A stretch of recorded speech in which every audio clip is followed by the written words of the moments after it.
All right, everyone, welcome once again. It is Friday, and you know what that means. It is time for Manufacturing E-Commerce Success. I am your co-host, Damon Pistolka. That way, pretty guy right over there, Kurt Anderson, co-host. We're going to be talking today about human creativity and machine efficiency and industrial marketing. Oh, my goodness, we're going to have fun, Kurt. Take it away, my friend. Let's do this. Dude, that was a mouthful. Happy Friday, Damon. How are you, man? I'm good. I had to practice that for like 20 minutes before we got on, just so I could say it without stumbling.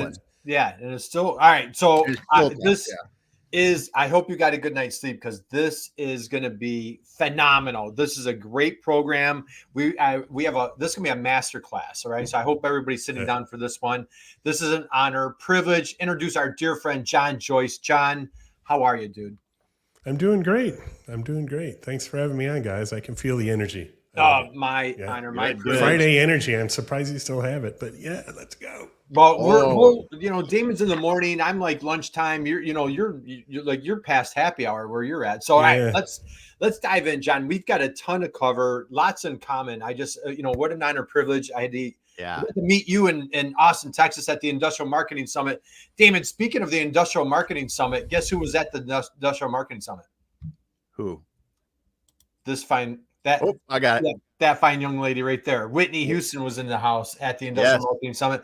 Whitney, you met John. So John was just a powerhouse speaker. Our friend Wendy Covey, the whole crew, Joe Sullivan from Gorilla 76, the guys at Adam at Cadenas. They threw a little party. Hey, Harry's here today. Harry, he said from hot Chicago. I think it's going to be like nearly 100 degrees there this week. That's going to be lovely.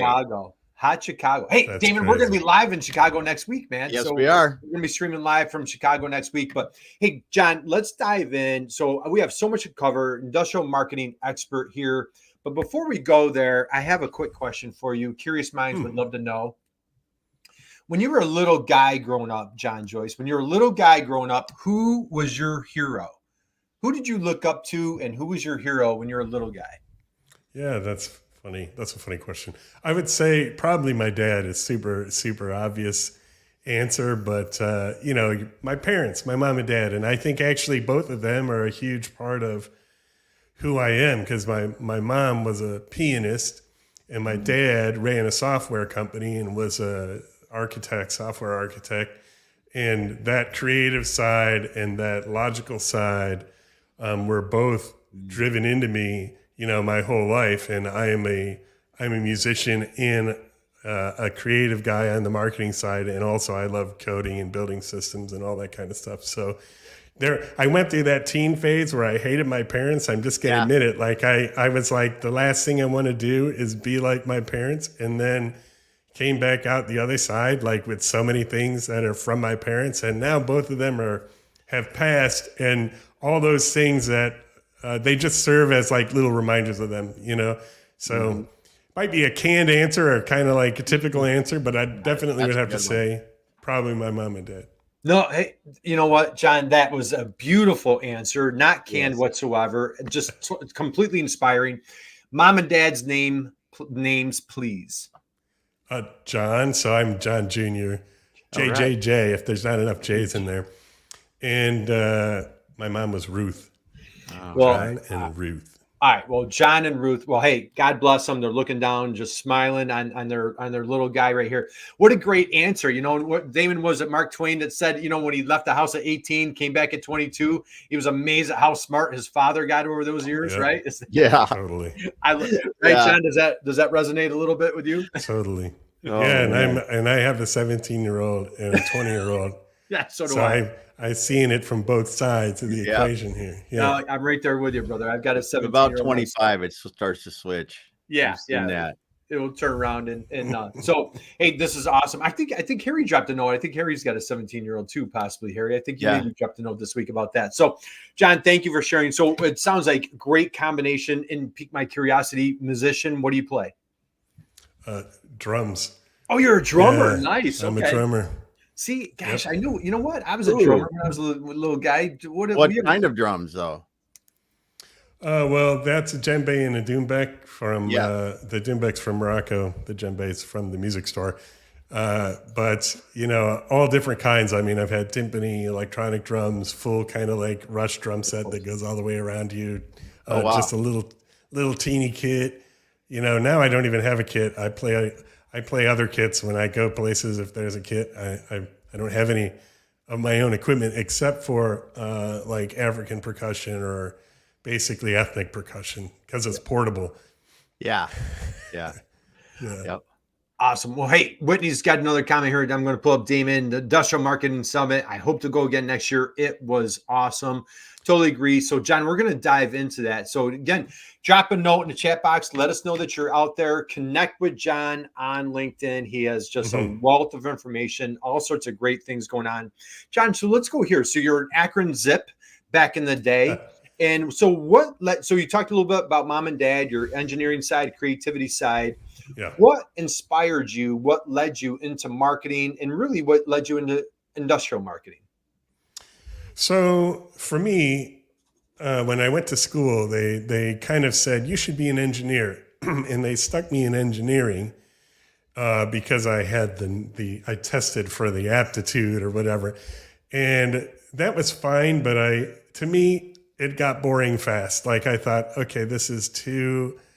no offense to engineers out there. I know, and we work with lots of you and we love you, but it was too cut and dry. And so I wanted something a little more organic. And so I got super interested in studying people. So I actually ended up studying ancient history and psychology. I have a double major in ancient history and psychology because I feel like they're harder to figure out, people.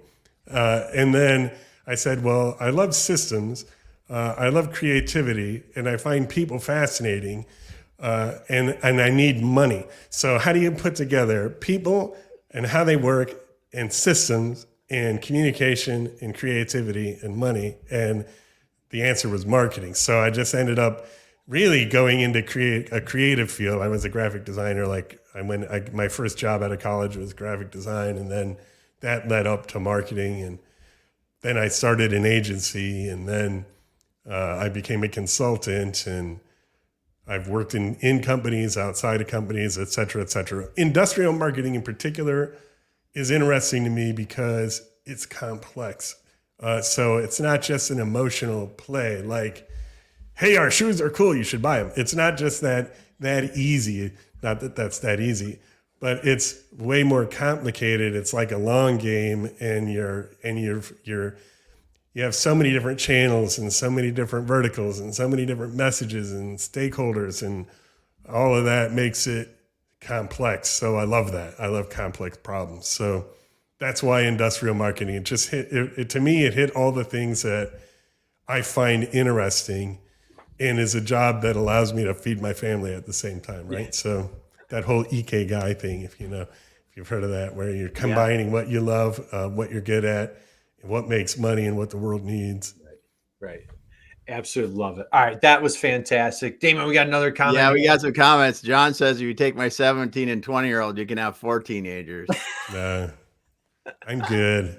God bless you, Harry. Yep. Yeah. Whitney says, fascinating. And then Samira, we've got, she's saying, happy Friday. Hey, happy Friday, Samira. So, so again, we've got John Joyce here. So drop a note. Let us know where you're coming from in the chat box. Connect with John on LinkedIn. You will thank us. He's just a dynamo, powerhouse, industrial marketing phenomenon. So John, just share a little bit about your journey. I'm going to get up to what we're working on today. You're deep in doing a deep dive into integration, data analytics, those types of things. Walk it now. I don't know how deep you want to go. We were talking before we went online a little bit about you've made a little. You went across the pond, as I understand it, right? So you went across the pond. Now you're coming to us live from Portugal. You want to just Damon, this is so inspiring.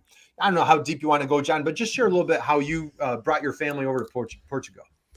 Yeah, no problem at all. So people find it interesting that I'm in Portugal. I mean, Portugal has been recently discovered by America. When we moved here, actually, you would say, I'm in Portugal, and they're like, is that like the capital of Spain or something? And you're like, well, close. No, it's not in South America either. It's actually its own country, but it is next to Spain. now people are very aware of Portugal, especially in the States. Like over the last few years, it's gotten super popular with Americans. So most people nowadays probably heard about it, or it's on their list to go, or they've been already.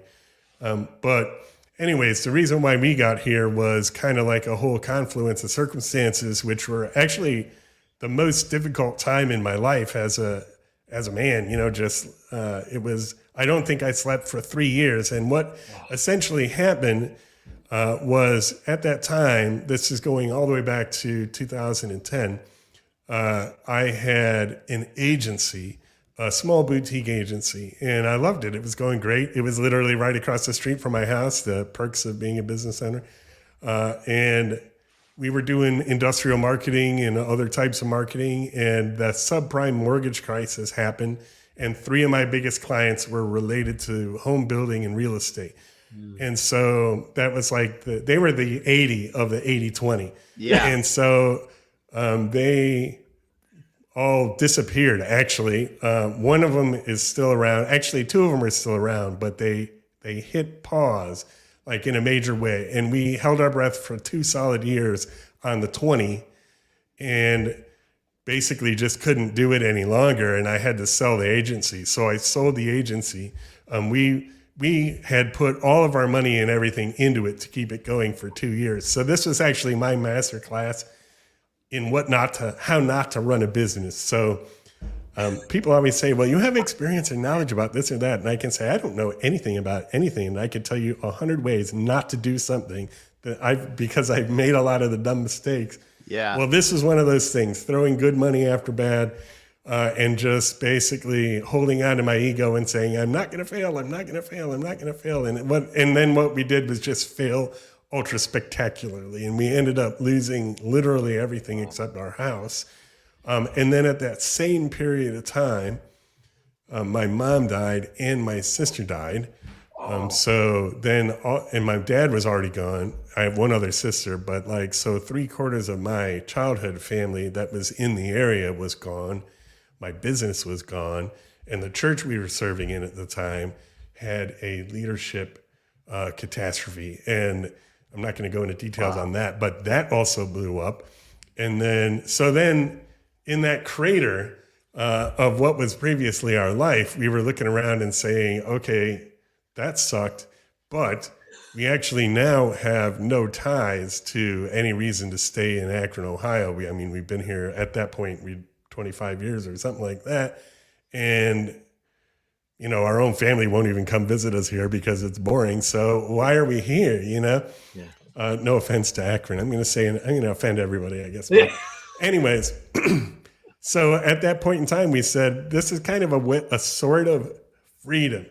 And so, sometimes you can have that paralysis actually when you could go in any possible direction and you're like, I don't know what to do. I don't know what to do. Well, we just decided if we're going to do anything crazy, now's the time. Our kids were 5 and 8 at the time. And we thought they're kind of portable.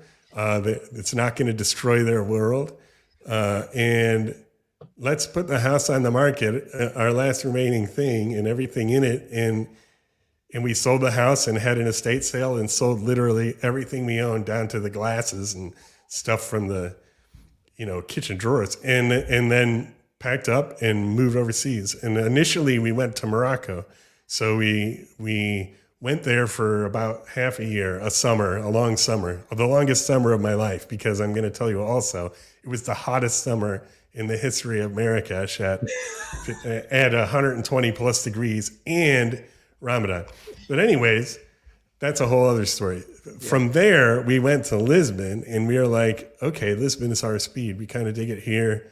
And we moved from Morocco to Lisbon. So this is our 3rd continent now at this point. And we just loved it. And so to end the story, just stayed here, basically. We have come back to the States for work at certain periods of time, but for the most part, over the last, say, 12 years, we've been here 9 of those years. So our kids mostly grew up here, but they did get the chance to come to ride the school bus at school, be in band, do some other typical American things. But but they also ride the train, speak Portuguese, and know what a pastel de nata is. So, Oh my gosh! Yeah. All right, Damon, dude, did you expect that story? Nope. You didn't see that one coming. Hey, we've got a few comments. We do. We got a few emojis if you want to grab those. Yeah. We go first of all, we got, Ronaldo. You start talking about something in Europe and Portugal, you got to talk about Ronaldo. Ronaldo. Samira is saying how on earth people didn't have any idea about it. I'm no world traveler. I was back when I was 25. It was one of the most beautiful places I've ever been. Yeah, lovely. Traveling out there, so much fun. And then Whitney, she is a emoji there from listening to the story, because that's a tough deal you were in, and it had to be. Business it was is one painful. thing. I'm not going to lie. I'm not going to sugarcoat it. I was traumatized after that. The family thing. Holy heck. That's a lot to deal with. That's for sure. Business, that sucks too. That's all bad, but family, you can't replace, that's the thing that stinks about that. But it does. But then we got Samira. She's dropping a couple comments, and Whitney again, what a time of uncertainty. But I tell you, the uncertainty, that your courage, with your spouse and your kids, to just go, hey, we're selling it down to nothing and we're going. That's cool as heck, because you want to talk about the beginning of a new adventure. Kind of what Whitney's saying here. Living in Morocco must have been a unique experience. Other than the 120 degrees, right? But that's unique. I love Marrakesh. We go back all the time. We've already been back twice this year.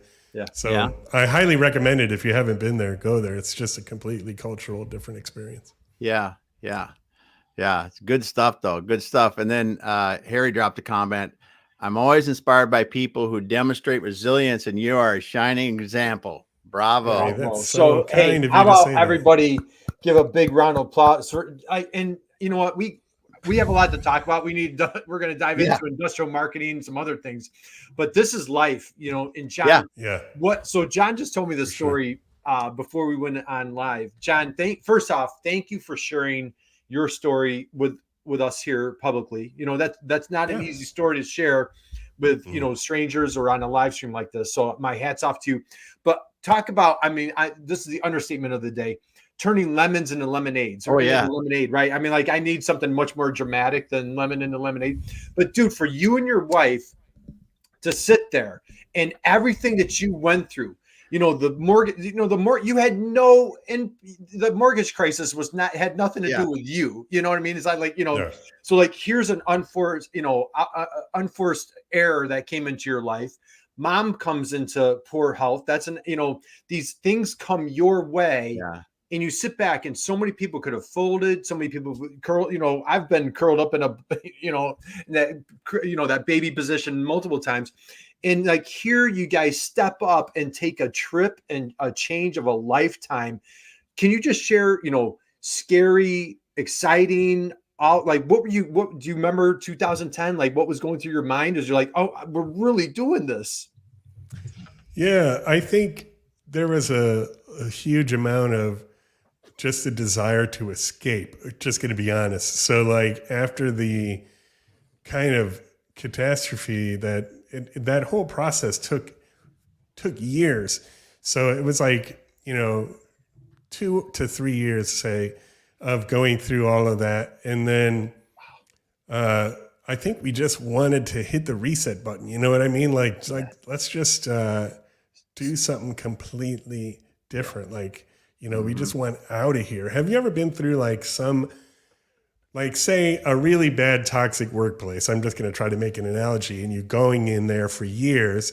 And when you walk into it, it kind of makes you sick just to go through the door or to smell the carpet when you walk in.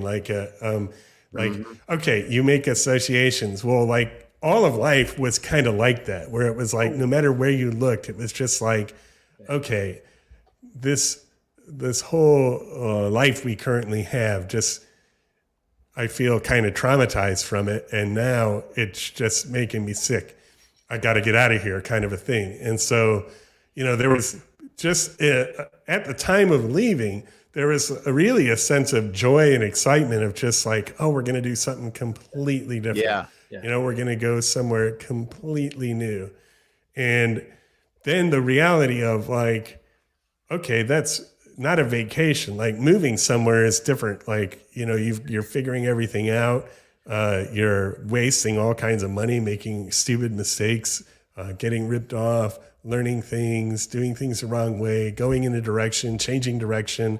And then you invested in this direction and all that's down the toilet. And now you're going in this direction. There was a lot of that because we weren't like as prepared probably as we should have been and just kind of jumped, So there was excitement, but then smack in the face with just the reality of trying to live overseas. And then Marrakesh was, for my family in particular, too much of a culture shock. I mean, we had been overseas. We'd been in the Middle East. I worked in Saudi Arabia for a while. Like, we knew what we were getting into. It wasn't like we had never been in for instance, a Muslim country or like a place that's got a different climate and different culture or any of that kind of thing. We had been. But still, the reality of it was hard. And even coming here, there's so many challenges. People come here all the time and don't make it, so to say, because like it's harder than you think it is. Integrating into a new culture, learning all the new things, even just a dumb government bureaucracy, like how do you get the power turned on and different things like that. But the fun of it outweighs all the difficulty of it, at least for us, because we like so that's the bad. You temper that with all of the excitement of like, this is completely new, and you're exploring and you're in the Medina of Marrakesh getting lost. Like you walk literally 5 minutes down the road and you can't get back to your house. It's like that, and it's like sights and smells and awesome people. Like we met some of the most awesome people. We still go, our little neighbors across the street, because we lived in the actual Medina, which means the old part from like 600 AD. And our little neighbors across the street from us in Sidi bin Sliman, we still go see them. Like we've seen them multiple times, since then. And that was like 12 years ago, So like we made great friends and had great experiences and in Morocco and also here. So that's what's kept us going and kept us exploring, and that's the positive side of it. And then Portugal, as Damon said, is just like a beautiful place. Like it's just so lovely. There's just so much sun, and there's European culture, interesting architecture, different food, different music, cheap wine if you like wine. Great climate. There's not much to complain about over here, honestly, except the taxes. It's Europe, but they have the NHR program, or used to. Anyways. Well, all right, that's fantastic. And so, last thing, as you mentioned, you're quite it's a very popular destination now. A lot of retirees, you hear Portugal this, Portugal that. I mean, you really were pioneering in 2000, what'd you say, 10, 11, 12, when you first, so you sparked a wave, it sounds like. Well, yeah, when we came here, there wasn't many Americans here, right. But now there's loads. Like in the post-COVID time, tons of Americans have started coming here from California, especially. Yeah. If you're coming from California, Portugal's a bargain. If you're coming from Ohio, it's actually a little expensive on the real estate side, but everything else is cheap. Cost of living here is low.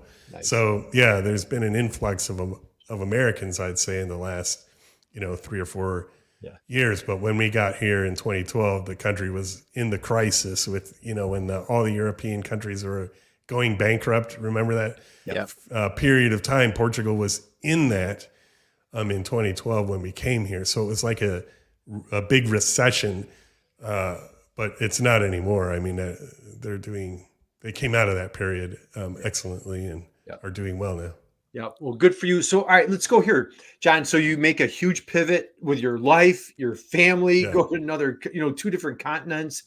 Talk about business a little bit. So if you want to share, what was your mindset? What was your game plan? How did you resurrect your business? And then we're going to dive into today. Yeah. So just to continue the storyline, I had an agency before we left. I sold that agency. I kept a few clients who I was just consulting with one-on-one when I left to come to Portugal.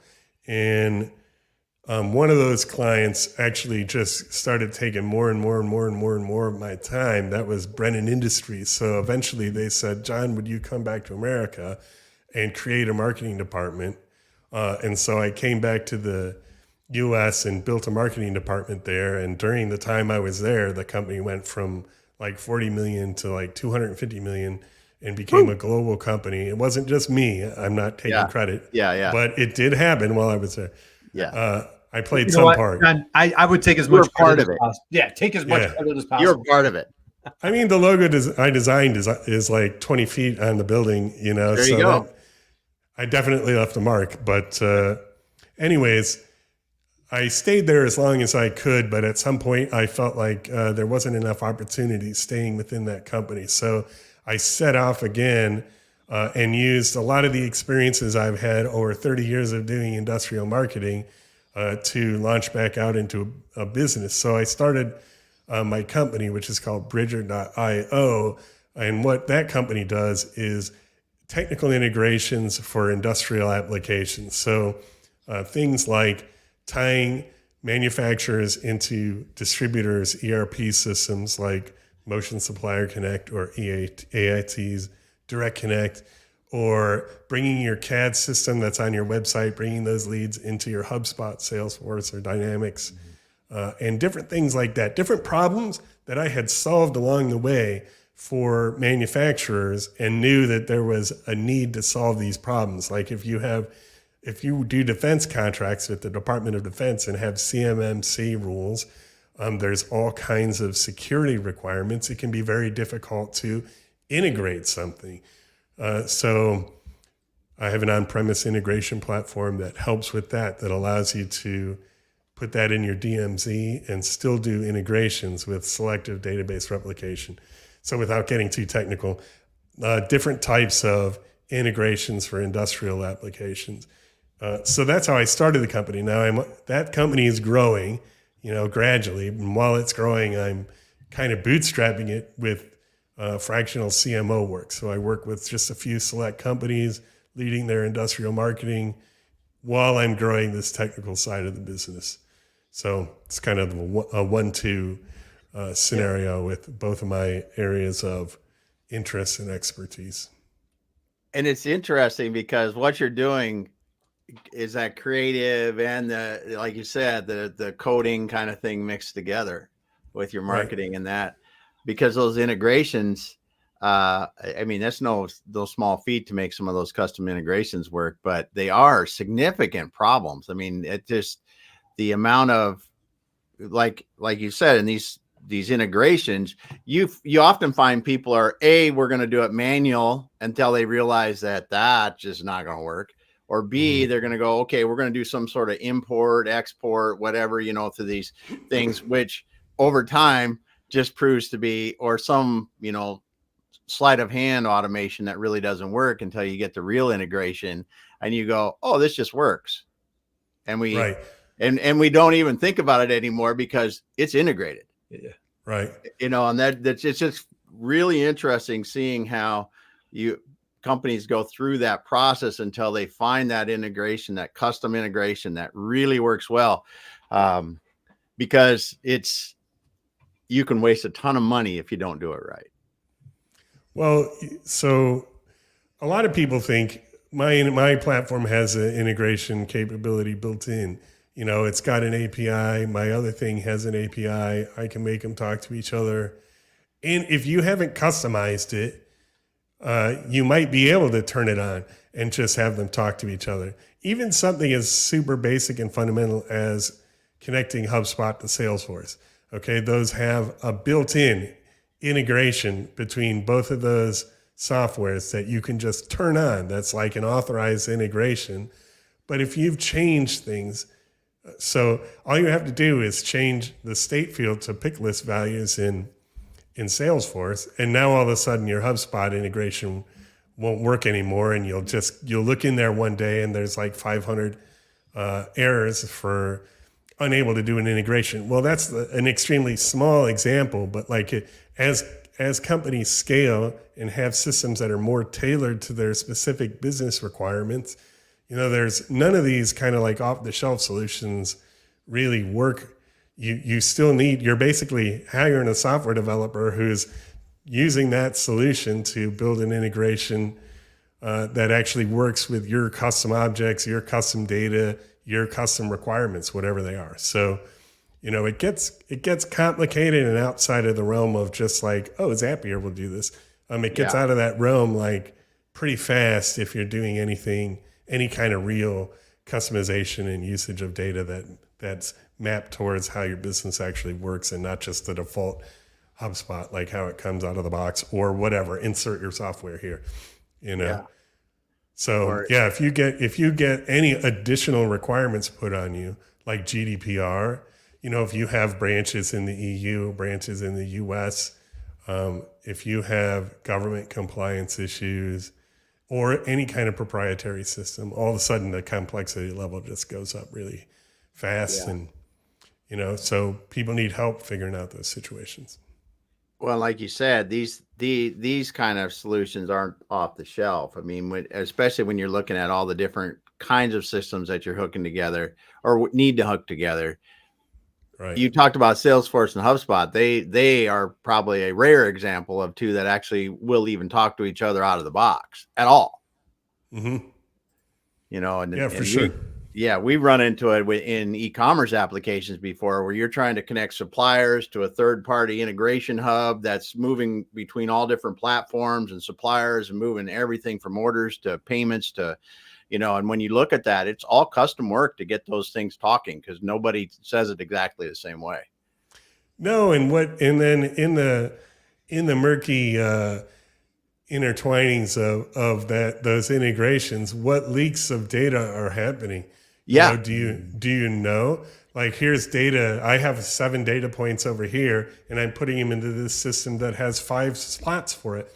So what am I losing? Do I even realize I'm losing it? Is that actionable, helpful information? So you can very easily string together a leaky system, that brings some piece of information over, but is it really bringing over the information you need the way you need it?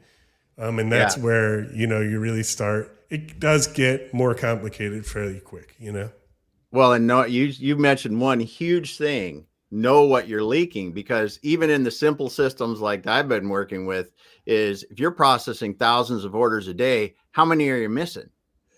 Right. Because the way systems time out and all these integrations work, you can just drop 15 minutes worth of orders. Well, that didn't get transmitted or some reason. Well, you go, well, that's 15 minutes, but that could be thousands of orders. It could be, or hundreds of orders. Yeah. And then you go on the other end. That just means I'm missing deliveries and all these other things that are going to make the cover.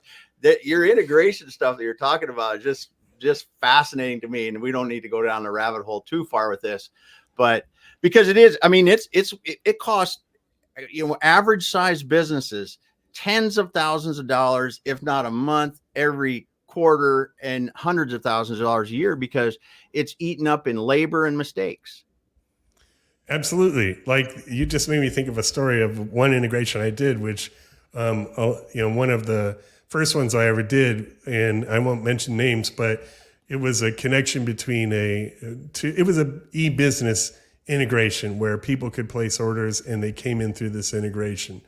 And the connection, over the internet, like the internet interface connection, would create a 1% error. Okay. And it at first didn't notice it, but literally what made me think of it was you were saying thousands of orders a day. So when it ramped up to 1,000 orders a day, which is where it did, then that's 10 orders a day that were just erroring. And then it, at first didn't realize that was happening. So we had to build a whole redundancy system. So it was like the order came in, it got set over here. Then there was a whole separate process that sent the order in and then re-verified that the order was received, and then went back and said, okay, we can mark that when it's done. Instead of just like piping the data from here to here, it had to go through a whole storage redundancy double checking system, which is 3 times more work than just moving the data from here to here. Right. But then it was 100%, 100% effective. No matter what happened, You could be offline for 3 days and you would come back online and all those orders would just come right in, Yeah. But, not every system is built that way, right? And the people who are buying systems or are planning some of these systems don't know, even if how resilient is your system? How robust is it? What kind of backup plans are there for things like bad latency or your own internet connection at your office goes down? Things that are out of the control of, anybody in the chain except you. And those things, even if it's just intermittent, like this was an intermittent error, like you couldn't catch it doing it. It was so rare, you couldn't catch it doing it. So it was like just an example of where, okay, all of a sudden to live at peace and not lose 1% of these orders, you have to build a much more complex system. Yeah.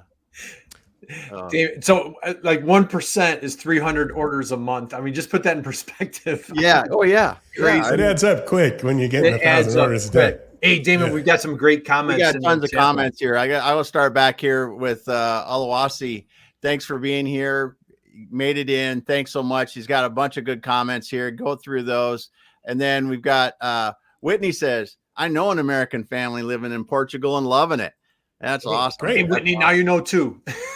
Yeah. Now, Dale Underwood, integration is easy for anyone who doesn't have to do it. Amen. Concept is easy. Amen. It's like anything. It's easy, but it's not simple. Or it's simple, but it's not easy. Simple. There you go. And Gail drops in today. Gail Robertson, humans and machines working together. There you go. Happy Friday, Gail. Yeah, happy Friday. We got Lana here. It said yes. And then not apples to apples, no apples to apples. That's everybody thinks it goes together. And it's like you said with Salesforce and HubSpot, they go, oh yeah, we got the API integration. And the people that are buying it on the other end, of course, we don't know what that really means. We go, oh yeah, it's got an integration. Then you try to make it work. And it's like, whoop. Yeah. So, awesome. You know what, before I know we could keep you all day, John. Oh, yeah. So you've got a lot to do in Portugal. So let's go here. You mentioned defense. You mentioned CMMC. Can you do just for any folks out there where we cover that quickly for anybody out there in the defense industry or just where that is pertinent? Just can you do a little deeper dive? Just share some of your expertise there, if you would. Yeah, sure. So if you work with defense industry contracting now and even more like into the future, because there's this whole roadmap of, and it's only going to get worse or more, not worse, because it's a good thing. It's only going to get more intense, more worse over the next several years. You have heard of CMMC, Cyber Security Maturation Model. And so it's like, basically you have to, as a defense contractor, you have to, in order to get contracts, meet up to these standards. And there's a few different levels in the newest version of it.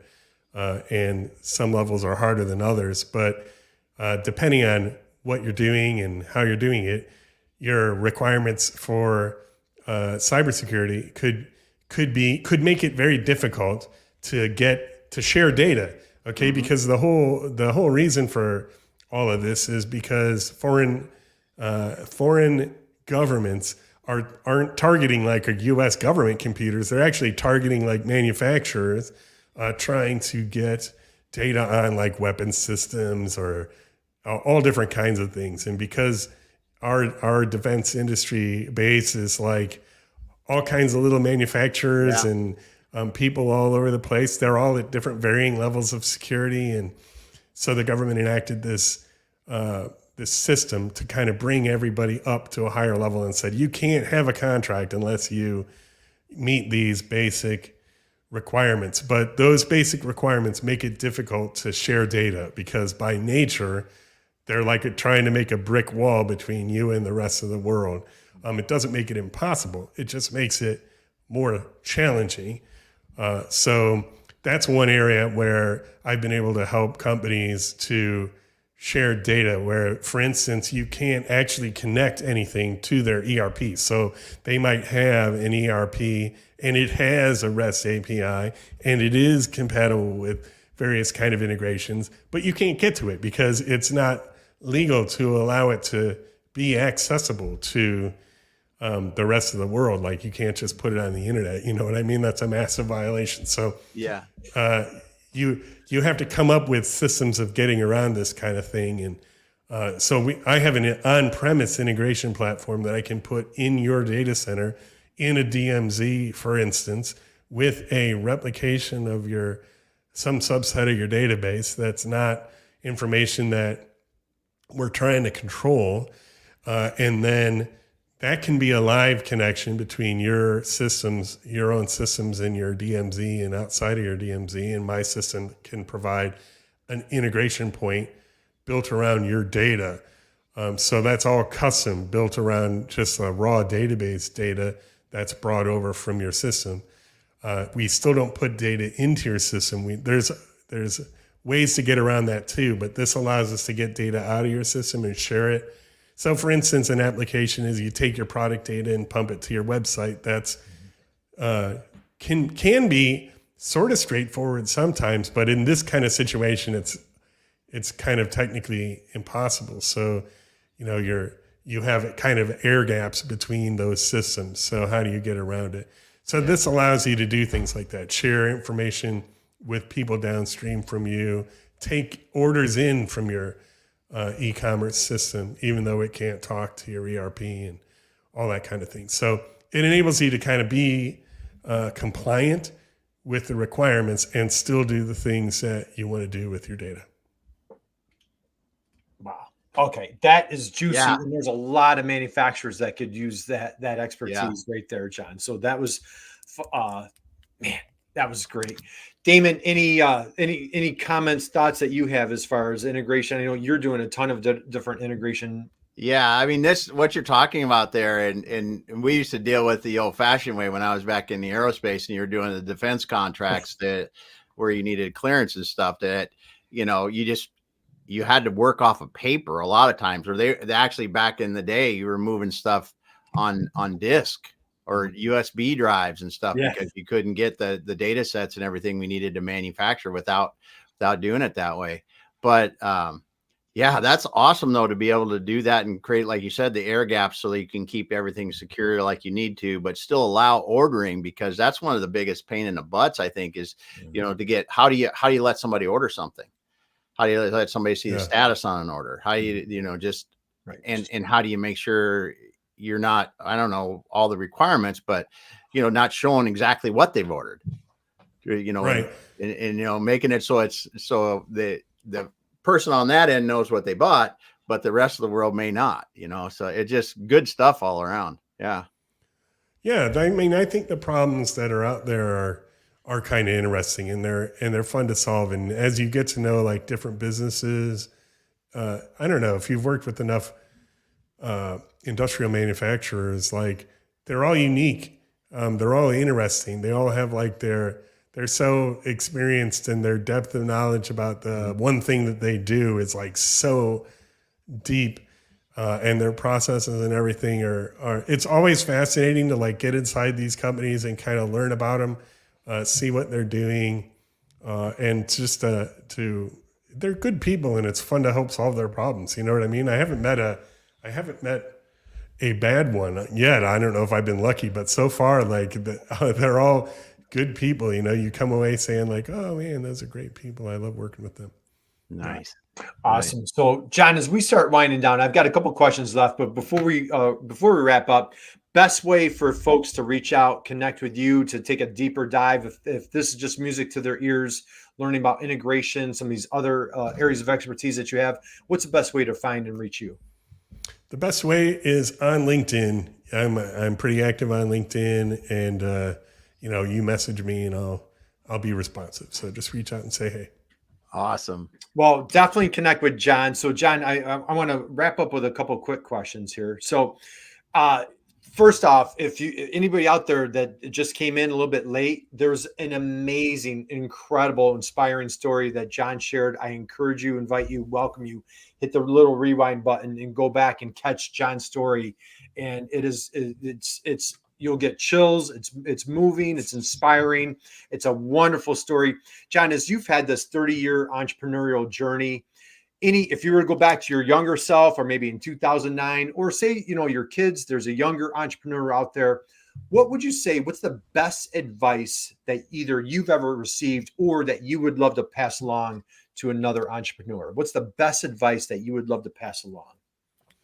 I think if I had one thing that I've learned is not to invest your entire identity into a single business idea, but to know that businesses come and go. Just going to be honest, they come and go. There's some businesses that are 60 years old and nobody starts a business thinking, well, nowadays people do start a business thinking I'm going to sell it. Software companies do it all the time. But,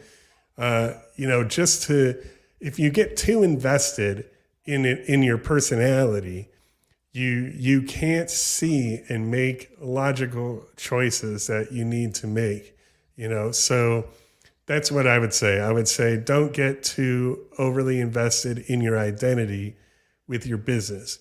Be looking for new things to do. You don't know. You may want to start a different business or do something completely different from what you're doing. And it might be a better business than the one you started last year, so just always be looking for opportunities and don't kind of tighten the grasp on any one idea too tight, but hold everything kind of like with open hands, and it's all in God's hands, really. Right. Oh, what a great answer, man. I absolutely love that. It's all in God's hands. And, and Damon, we talk about that, sometimes don't be so married to your solution. Oh, be yeah. married to solving your customer's problem. Just let's think of Kodak, right? Let's think of Blockbuster Video. So I think, John, brilliant advice. Don't get too married to your particular solution, but just really dedicate yourself to that customer's problem. You're going to go a long way. John, one last question for you, my friend. So now, even though you're in Portugal, I don't know, do they play baseball in Portugal?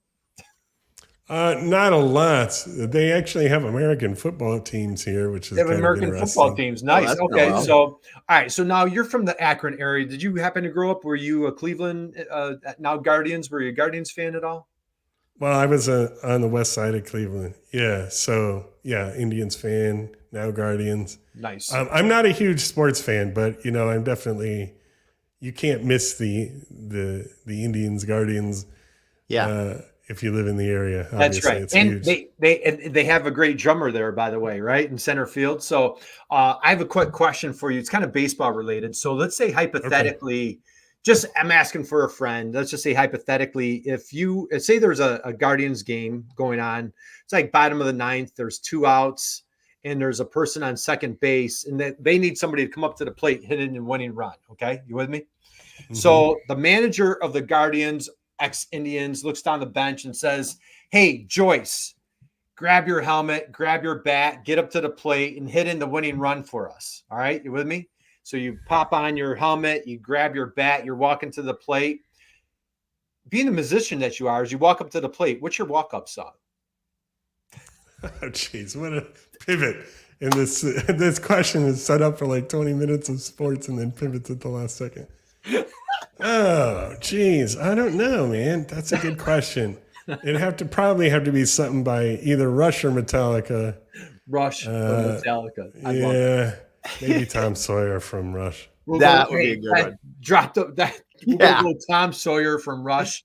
So if anybody's under the age of whatever, just you have to Google it, But they should go back and listen to it. Yeah, go back and listen to it. It's a phenomenal song. So John, great. Thank you for playing along, and I appreciate that. So John, any parting thoughts, words of wisdom that you want to share as we close out? We mentioned how to connect with you on LinkedIn. Awesome business advice. You're the integrating guru. Any parting thoughts as we close out? Just thanks for having me on, guys. It's one, it's an honor and a privilege, and two, it's been super fun. You guys are great to hang out with and great to chat with. Should have done this sooner. We should have done this sooner. That's right. I mean, I'm not faulting you. I'm not trying to make you mad and pissing everybody off, but it's been awesome. All right. It's all right. Hey, hey, thank you for sharing, Dad, John Sr. Thank you for sharing, Ruth. Thank you for sharing your story on bringing your family to Portugal. Again, I'm having a talk with my wife tonight. I'm going to point out on the map where we might go. So anyway, wonderful inspiration. thank you. We appreciate you. We wish you and your family just continued massive success. Yeah. God bless everybody out there. Damon, let's thank everyone in the You chat bet. box. But before we do that and we close out for today, boy, if you could just go out and be someone's inspiration, just like John Joyce was for us today. How about, hey, let's give John a big round of applause, Damon.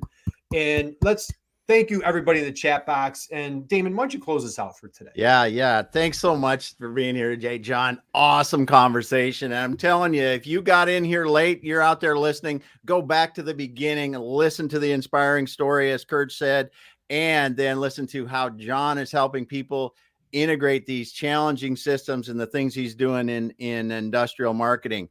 I want to thank, first of all, Whitney for dropping in. Thanks so much. We got Harry with us today.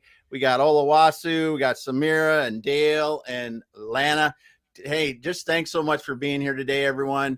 Appreciate you. And we will be back again next week. Have a great weekend.